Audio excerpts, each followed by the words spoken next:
draw this apple like a pro using only 8 colored pencils. I used Crayola. You can use whatever you have, or even crayons in the same colors. First, I drew the shape of the apple. Doesn't have to be perfect. A little bit later, we'll make a stem coming out from that curved line. Then I took yellow and I held my pencil kind of on the side, so I used the flat part of the point. And I colored the top part of the apple in yellow. I wanted that part to appear, first of all, like the light was hitting it, and second of all, like that part isn't completely ripe yet. Then I colored the rest of the apple very, very lightly with yellow.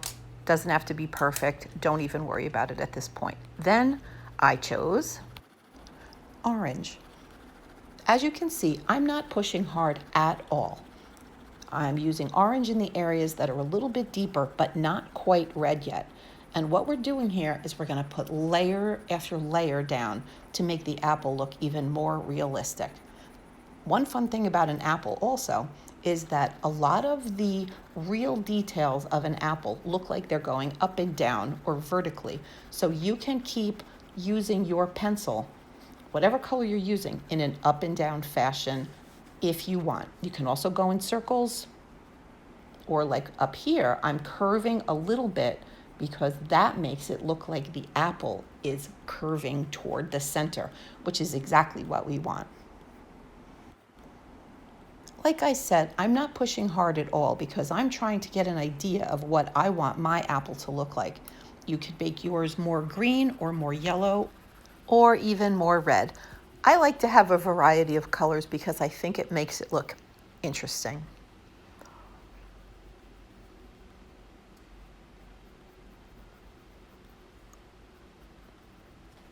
The curved lines go in different directions on either side, but they all go toward the center where the stem will be. I'm going back and forth between red and orange at this point. I actually think that the color that I was using was red-orange. And then Crayola has a darker red, which looks a little bit like maroon to me. I like to go light first also because it's much harder to fix a mistake, and we all make them. It's much harder to fix a mistake once you push really hard with colored pencils. If you keep the layers very light, you can keep adding layers and add dimension to the apple to make it look more realistic. Now I'm going back with yellow again. And right here, what I'm doing is taking a very sharp point and pushing a little bit hard and making tiny little sort of dashes on the apple.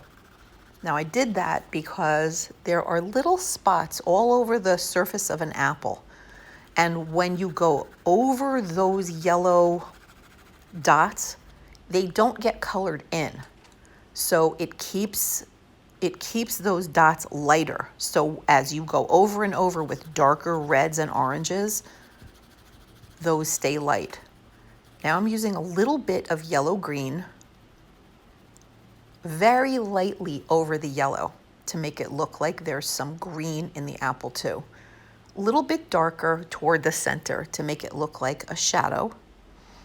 You can see how it looks a little bit indented in the center, which is exactly what I wanted.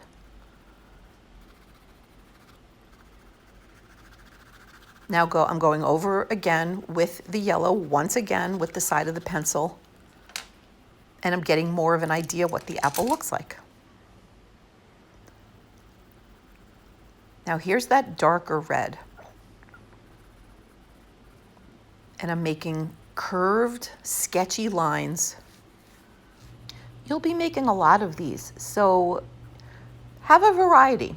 Make some longer, make some shorter, make some darker, and make some lighter. And these don't have to be perfect at all. If you look at the surface of an apple, again, there's all these little tiny details. So the lines aren't exactly straight. So first of all, make them curved like the shape of the apple.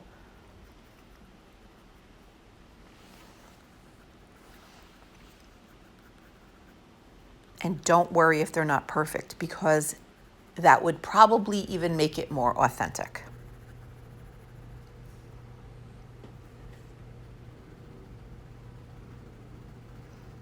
I made it slightly darker around the edges. It helps the apple to look like there's a shadow, and it helps to make the center look more curved and the sides look like they're arching toward the back. I'm making more sketchy lines.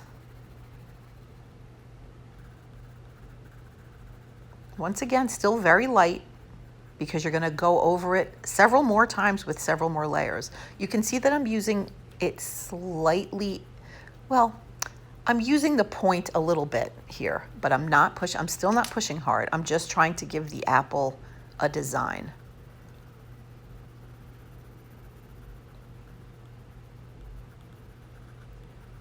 The colors and the details on the apple can be up to you, or you can follow mine exactly. Here's the orange again. I'm going over some of the red areas.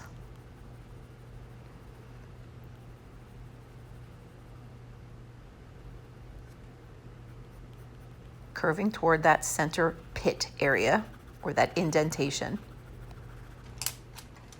Now get your brown pencil and start making some scratchy, sketchy areas, little patches, long patches going up and down the sides of the apple. Some of them look like lines.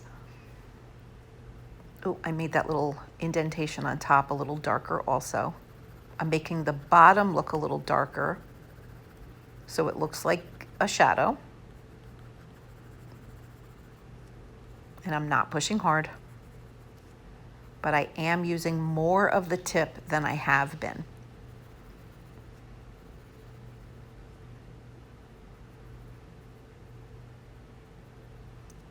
Making that area a little bit more defined.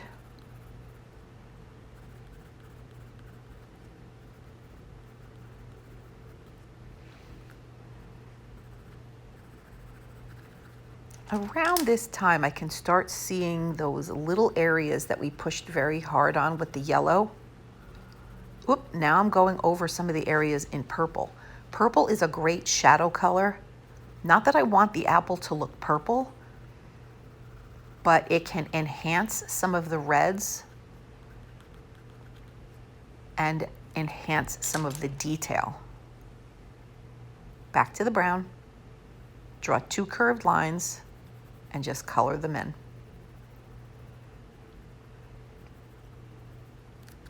On the top, I made that little area green, and I ended up not liking it.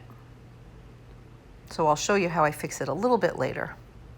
I went over it a little bit with the purple, but later on I even go over it more with black.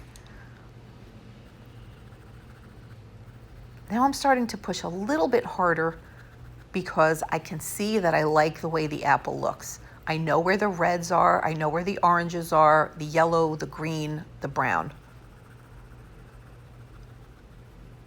So I only go over the red areas with the red, and sometimes I blend into other areas, but very lightly.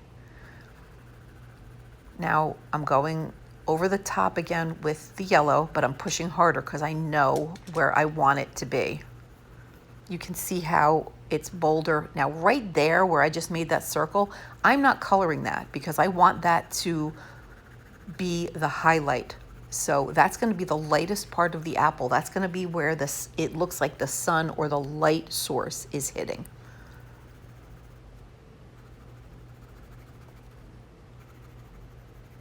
Now the yellow looks more bold. Up here, I went over that area with the black. I think it looks better. Back to the yellow. I'm pushing a little bit harder with the yellow now, but not too hard. If you push too hard, you burnish. It makes it very shiny and you can't really make any other layers on top of it. I'm making more lines and layers, and I'm going back and forth between the red the darker red, the orange, the brown, and the yellow. But you really don't need any more colors to make this apple look pretty great. And that whole set of Crayola pencils was $2.89. I'm making some details with green. They're a little curved because you want the apple to look curved on top. You can tell by the sound I'm pushing even harder with the yellow. Crayola pencils don't blend very well, but that's okay. You used a lot of layers in this image and it worked out really nicely. And as long as you keep those layers light to begin with, it'll come out really nicely. Thank you for joining me with this apple, and I hope you had fun doing this, and stay tuned, more drawing to come. See you later. Bye.